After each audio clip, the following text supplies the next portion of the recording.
আমাদের রোগের উৎপত্তি আজকে দুইটা, একটা হলো হুব্বুদ দুনিয়া,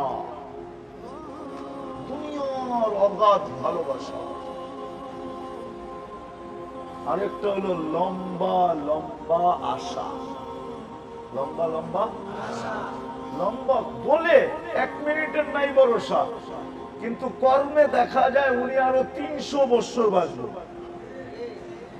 কর্ম বিশ্লেষণ করলে দেখা যায়। হ্যাঁ, আচ্ছা বলেন, একটা মানুষ 60-70 বছর বাঁচার লেগে কয় টাকা লাগে? কিন্তু পেপার পত্রিকা দুনিয়া যদি দেখেন তো হাজার হাজার কোটি টাকার মালিক। কি করব? তারপরও টাকা লাগে, তারপরও না লাগে না। আমাদের সমাজে এই চিত্র কি কম না কম? বিরল। কয় টাকা লাগে একটা মানুষের চলতে? 70 কোটি টাকা, তারপরও কিচ্ছু হয় না। তারপরও গলা শুকায় না, কিচ্ছু হয় না, কিচ্ছু করতে পারি না। কি করছি? ঠিক না?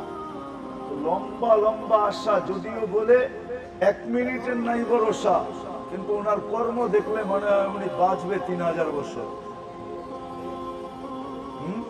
200-100 বছর তো বাঁচবই, ঠিক না?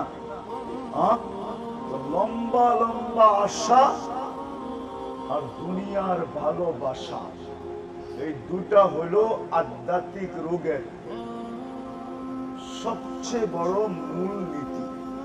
এই দুটার থেকে তরে শুরু হয়।